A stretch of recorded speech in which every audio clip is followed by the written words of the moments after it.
I'm doctor భార్గవదేవన. Welcome to my YouTube channel కర్మ విపర్యాస.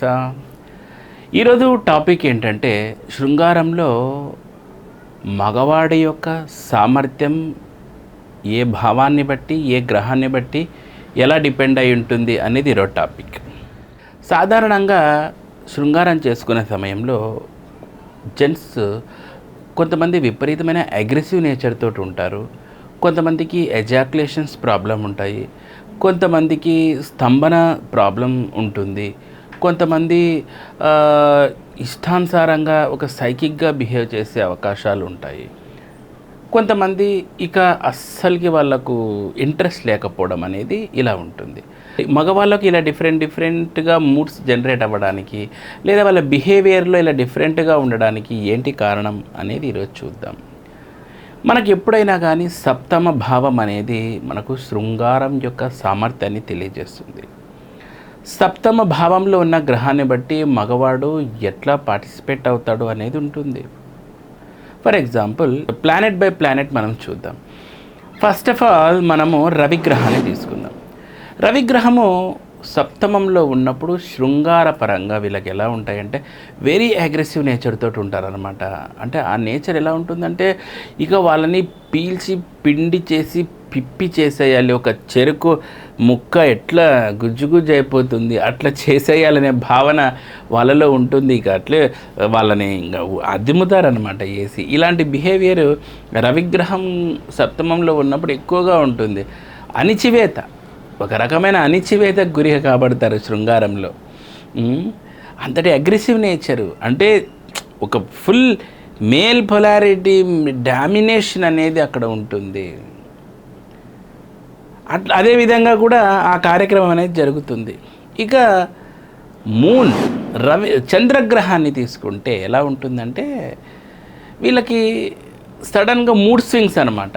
అప్పటి వరకు ఓకే అంటారు. సడన్గా వాళ్ళకు ప్రాపర్ అవి ఇది రాకోకుండా సడన్గా మూడ్ ఆఫ్ అయిపోవడము, అసలు ఒక్కొక్కసారి సెక్స్ కట్ ఆఫ్ చేయడం జరిగిపోతుంటుంది. సో చంద్రుడు అంటేనే కొంచెం మానసికంగా వాళ్ళు స్ట్రాంగ్గా ఉంటేనే దానితోటి మూవ్ అవ్వగలుగుతారు. లేదంటే మొత్తం ఈవెంట్ అంతా డ్యామేజ్ అయిపోతుంది చంద్రునితో నుంచి. ఇక కుజుడు అనేవాడు very short temper and very quick. ఎంత వేగంగా స్టార్ట్ చేస్తాడో అంత వేగంగా ఎండ్ చేస్తాడు కుజుడు. అందుకని సప్తమంలో కుజుడు ఉన్నవాళ్ళు బేసిక్గా ఇన్ కేస్ వాళ్ళు శృంగారంలో పాల్గొంటే ఏదో వాళ్ళకు ఒక టాస్క్ ఇచ్చినామో ఆ టాస్క్ ఫినిష్ చేయాలి. ఇక ఆ టాస్క్ అయిపోగొట్టాలి అంతే. Okay, this is my work, this is my task అంతే. ఇంకా చక్క యాక్షన్ అయిపోయింది, కథం. అంటే ఒక ప్రాపర్గా దీన్ని అనుభవిద్దాము అనేది ఈ సప్తంలో కుదిరిన వాళ్ళకు ఉండదండి. ఇది ఎంతున్నా నేను ఇది ఫినిష్ చేయాలి, ఎంత వేగంగా చేయాలంటే అంత వేగంగా చేయాలి అనే ధోరణే ఉంటుంది ఈ కుజుడితో నుంచి. ఇక మనము బుధగ్రహాన్ని తీసుకుందాం. బుధగ్రహం ఎట్లా అంటే వీళ్ళకు ఒక పెద్ద ప్యాలెస్ లాంటి ఎన్విరాన్మెంట్ కావాలని వీళ్ళు ఫీల్ అవుతూ అంటారు. వాళ్ళ యొక్క సామర్థ్యాన్ని పక్కన పెట్టేస్తే ఆ ఎన్విరాన్మెంటల్ ఒక ప్యాలెస్ లాగా ఉండాలి. వాళ్ళకు అపోజిట్ వాళ్ళు పెద్ద సేవ చేయాలన్నమాట. ఆ రోజు ఆ ప్రోగ్రాంలో అపోజిట్ వాళ్ళే ఇవన్నీ కన్విన్స్ చేయాలి, అపోజిట్ వాళ్ళని బ్రతిమిలాడాలి. అంటే స్త్రీ నోరు తెరిచి అడగాలన్నమాట. ఇక మనం ప్రోగ్రాం ఇది కానిద్దామా, షురూ చేద్దామా అని ఈమెనే మొట్టమొదటి అడుగు వేసుకోవాలి. తర్వాత ప్రతిదీ ఒక ప్యాంపరింగ్ ఉంటుంది బుధుడికి. శృంగారంలో కూడా అంతే. వీళ్ళకి ప్రతిదీ ఒక ప్యాంపరింగ్, లేదంటే పట్టించుకోరు, ఊరికి వండిపోతుంటారు. సో మనం పోయి వాళ్ళని గెలకాలి. సో అపోజిట్ వాళ్ళు వెళ్ళి గెలికితేనే ఈ బుధుడు తన యొక్క కోరికల్ని రేకెత్తించుతాడనమాట. లేదంటే ఓకే అంటాడు. కానీ బుధుడికి బేసిక్గా కామం అనేది అది ఇన్బిల్ట్ అనమాట. కానీ ఆ మూమెంట్, ఆ కమ్యూనికేషన్ కోసం వెతుకుతాడు బుధుడు. ఎందుకంటే బుధుడు అంటేనే కమ్యూనికేషన్ కదా. సో ఆ కమ్యూనికేషన్ జరగాలి, అప్పుడు ఈయన ఫైర్ రాజేయాలి. అలా ఉంటాడు బుధుడు అనేవాడు. కానీ he's also very quick master. So తొందరగా వర్క్ ఫినిష్ చేస్తాడు. తనకు ఇంకొకటి ఏంటంటే బుధునితోటి సమస్య, ఆయనకు ఒకరుగా మల్టిపుల్గా ఉండాలి. బుధుడు అంటేనే డబల్ కదా. సో కాబట్టి ఓకే ఇది తెలియకుండా మళ్ళీ ఇంకొకరిని మేనేజ్ చేయడం. ఈ బుధుడి పరిస్థితి ఎలా ఉంటుందంటే, ఆయన ఒకరితోటి ఒకవేళ ఫర్ ఎగ్జాంపుల్ ఆ క్యారెక్టరైజ్ ఉన్న పీపుల్ ఒకరితోటి శృంగారం చేస్తున్నప్పుడు కూడా అట్ ఏ టైం ఇంకొకరితో శృంగారం చేస్తే ఎలా ఉంటుందనేది కూడా వాళ్ళలో బ్రెయిన్లో రన్ అవుతూ ఉంటుంది.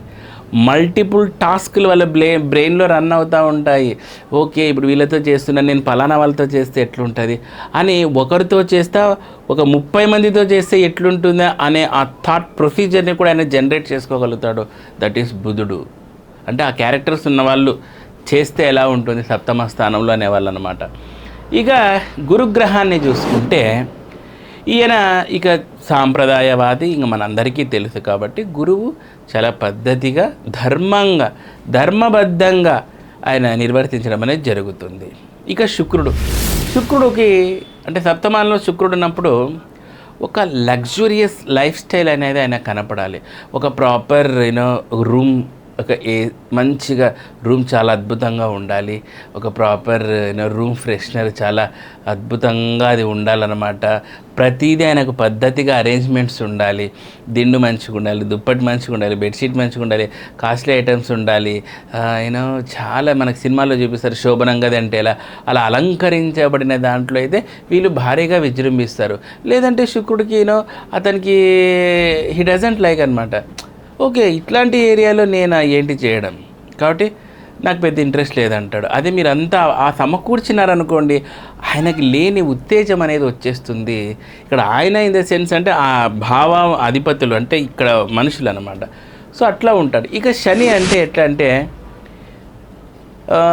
కొంచెం ఆలస్యం, అండ్ ఇంకోటి ఏంటంటే ఎక్కువ ప్రొజెక్షన్ అనేది ఉండదు, దాని మీద ఎక్కువ ప్రొజెక్షన్ అనేది చేయడు.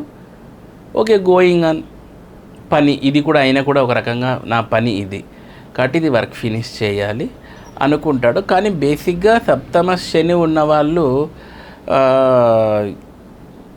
ఓకే కొంచెం డిలేడ్ మెంటాలిటీతో ఉంటారన్నమాట. ఈరోజు అంటే ఈరోజు వద్దులే, రేపు అంటే రేపు వద్దులే, మొన్నాడు, తర్వాత చేసేటప్పుడు కూడా ఒక ల్యాగ్ అనేది కనపడివ్వడము అనేది జరుగుతూ ఉంటుంది రెగ్యులర్గా. ఇది శనికున్న లక్షణాలు అనమాట. పెద్ద శృంగారం పట్ల పెద్ద ఇష్టత చూపించారు వాళ్ళు. ఇక నెక్స్ట్ రాహు గురించి చెప్తే ఎట్లా అంటేనండి, ఇట్లాంటి రాహు మాయలో పడిన వాళ్ళు ఏదో దోచుకుంటున్నారు అన్నట్టు వచ్చేస్తారండి మీదకు. దోచుకునేడానికి దొంగలు వస్తారు చూడండి, చకచకా వచ్చేసి ఏ టైంలో ఎట్లా చేస్తారు అసలు. వాళ్ళు రాహు గురించి చెప్పాల్సి వస్తే ఒక్కొక్కసారి నాకు ఇది ఇష్టం అంటాడు, ఒక్కొక్కసారి లేదు నువ్వు ఇట్లా చేయి అంటాడు, మళ్ళీ వచ్చేసి నో నువ్వు ఇట్లా ఉండు నాకు బెస్ట్ అంటాడు, మరి వచ్చేసి లేదు నువ్వు ఇలా ఉంటే నాకు ఇంకా కంఫర్ట్ అంటాడు. సో ఒక పట్టాన అతను పర్ఫెక్ట్గా ఎంజాయ్ చేసేటని ఉండదు. నిమిషానికి ఆ ఇంటెన్సిటీలో చేంజెస్ ఉంటాయి రాహువుకి. అంటే ఒక ప్రాపర్గా లాస్ట్కి అది అయిపోయే టైంకి మొత్తం ఆయన వాళ్ళు ఒక 360 degrees తిరిగింటారు అనమాట. అట్లాంటి అతను రాహువు. అంటే మీకు ఏదో గ్రహాలు వచ్చి చేస్తాయని కాదు, ఆ మెంటాలిటీని ఈ మనుషుల మీద రుద్దుతారనమాట. అంటే అది వీళ్ళలో అవి ఉండిపోతాయి లక్షణాలు. ఇక కేతువు, ఈయన కూడా ధర్మబద్ధంగా మోక్షకారకుడు కాబట్టి ధర్మ సంతానం కోసం ఎంత చేయాలో అంత, తర్వాత ఈయనకు అసలు ఇంట్రెస్ట్ పోతుంది. సో ఆయన కూడా పర్ఫెక్ట్ టైమింగ్స్, ఓకే ఈ టైంలోనే చేయాలి, ఈ టైంలోనే చేయకూడదు, అమ్మో సూర్యోదయం కాదు ఇప్పుడు వద్దు, సూర్యాస్తమయం అప్పుడు వద్దు. సో ఈయన కూడా ఒక పద్ధతి ప్రకారం ఉండాలంటారు. కానీ మిగతా గ్రహాలతో పోలిస్తే కేతు కంప్లీట్గా ఒక డిటాచ్మెంట్. అంటే ఆయన ఏదున్నా కూడా అటు తిరిగి మోక్షం దగ్గరికి వచ్చేస్తాడు ఆయన. సో కాబట్టి ఇలా సప్తమంలో ఉన్న ప్లానెట్స్ని బట్టి శృంగారభరితమైన జీవితం కూడా ఆధారపడి ఉంటుంది. సో ఇదండి ఇవాల్టి భావాలని బట్టి గ్రహాలు ఉన్నప్పుడు ఎలాంటి బిహేవియర్లు ఉంటాయి అనేది అనమాట. సో ఎవరైనా లైక్ చేయండి, షేర్ చేయండి, సబ్స్క్రైబ్ చేయండి. And thanks for watching. And one more thing, నా ఇన్స్టా ఆస్ట్రో భార్గవ్ అని ఉందండి. సో ఎవరైనా మీరు ఫాలో అవ్వాలనుకుంటే దాన్ని ఫాలో అవ్వండి. So thanks for watching.